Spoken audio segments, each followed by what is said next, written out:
Yo, what's going on, y'all? It's Combo Breaker 99 back on the fight front. Once again, make sure y'all subscribe.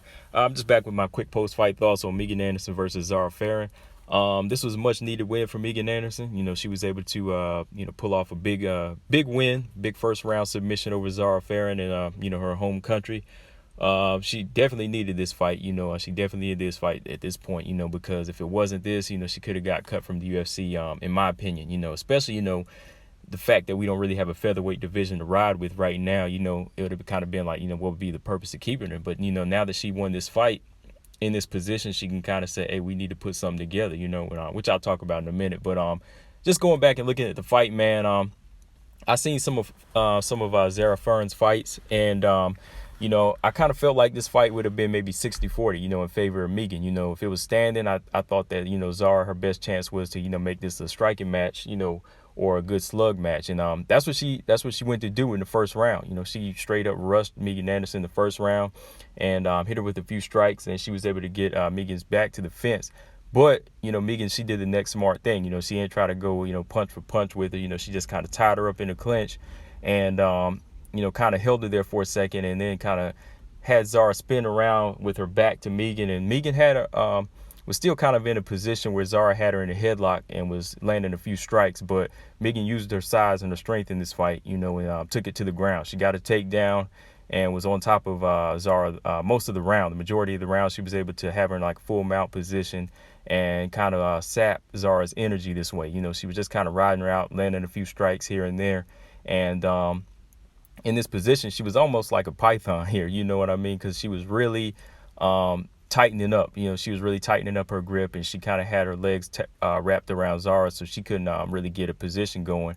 And in this position, you could really tell that Megan, she was really working on the ground game. She definitely looked better than she ever has, especially with this, with her team. She's really been training hard, trying to add more to her arsenal, not just be a striker, but to be, a grappler as well. And, she's been working on her position. I can really see that. But in this position, man, like I said, Zara really didn't have much to offer.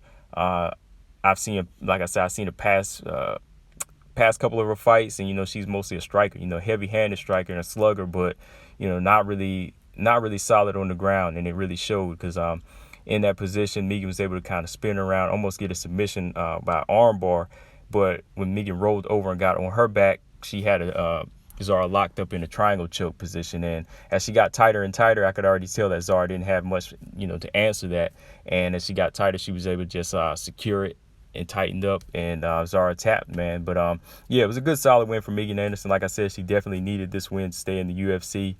But from here, man, it's like, why? At this point, it's like, why? Because who else is there for her to fight as far as a featherweight division? Like I said, at least with this win, she can maybe say, hey, Dana, we need to put together a damn ranking system, I mean, besides Amanda Nunes, who else could she fight? And I feel like Megan, she's not ready for a title shot yet. She still has to bounce back and, get some more wins against some top featherweights. But there are no featherweights, like I said, man. So what's the purpose of her staying, really? Because with Amanda Nunes, moving back and forth in bantamweight, there really is nobody else. Felicia Spencer, she already fought Megan Anderson, but, she might want to rematch her a little bit somewhere down the line. Cyborg is gone.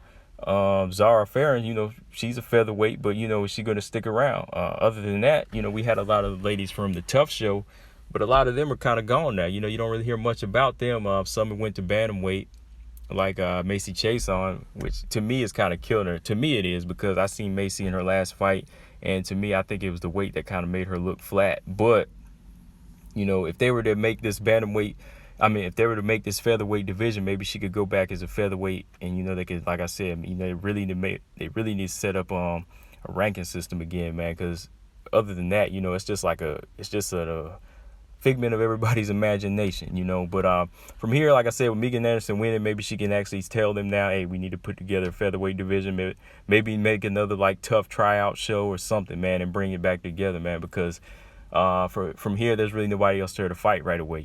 She doesn't really need a title shot against Nunes yet, so they need to just bring in some more ladies. But yeah, that's all I got on this, guys. Just let me know in the comment section what y'all think as far as the featherweight division. Will Dana White ever put one together for the women? Is Megan Anderson wasting her time, or should she go over to Bellator, like everybody else? Let me know in the comment section, guys. Make sure y'all subscribe. Combo Breaker 99. I'm out. Peace.